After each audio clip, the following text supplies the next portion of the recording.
تعلق رہے یا نہ رہے پر احترام رہنا چاہیے، انسان کا بھی اور اس کے راز کا بھی۔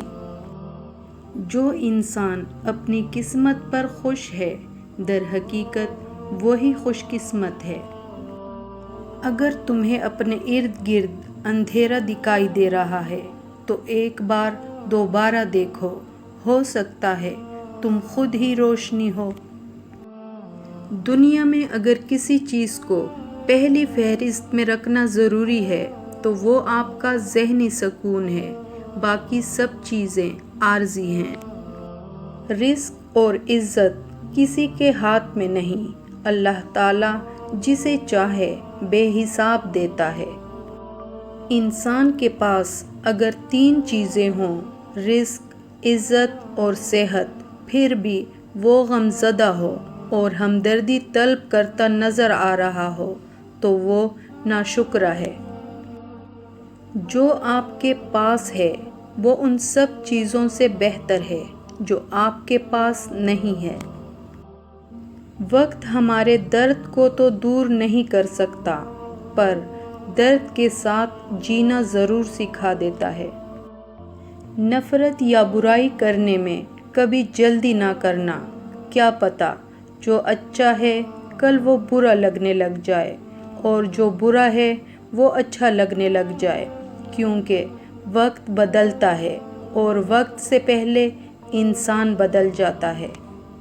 جب عقل مند بوڑھا ہوتا ہے تو اس کی عقل جوان ہو جاتی ہے، اور جب جاہل بوڑھا ہوتا ہے تو اس کی جہالت جوان ہو جاتی ہے۔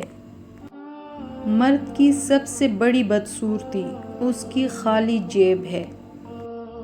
ہم سب رہتے تو ایک ہی دنیا میں ہیں لیکن سب کی دنیا الگ الگ ہے۔ اگر سر آپ کا ہے تو درد بھی آپ کو ہی سہنا ہوگا، لوگ بس تمہیں دوائی دے سکتے ہیں، کوئی تمہارے سر درد کا حصے دار نہیں بنے گا۔ جب کوئی چیز اپنے والدین کو دو تو ایسے دو جس طرح کوئی غلام اپنے آقا کے سامنے پیش کرتا ہے۔ خطرات جتنے بھی ہوں مگر زندگی مقررہ وقت سے پہلے ختم نہیں ہو سکتی، اور احتیاط جتنی بھی کر لیں زندگی مقررہ وقت کے بعد تک قائم نہیں رہ سکتی۔ وہ لوگ جو زندگی میں کچھ پانے کے لیے جدوجہد کرتے ہیں ان کے ساتھ 2 ہی باتیں ہوتی ہیں، یا تو وہ اپنے مقصد میں کامیاب ہو جاتے ہیں یا پھر ناکام، مگر جو لوگ محنت نہیں کرتے وہ صرف ناکام ہوتے ہیں۔ انگلیاں ہمیشہ وہی اٹھاتے ہیں جن کی اوقات نہیں ہوتی نظر ملانے کی۔ جب دنیا تمہیں گرانے اور جھکانے میں مصروف ہو تو آپ کے لیے بہترین جگہ سجدہ ہے۔ ہمیشہ خوش رہیں اور ہمیں اپنی دعاؤں میں یاد رکھیں۔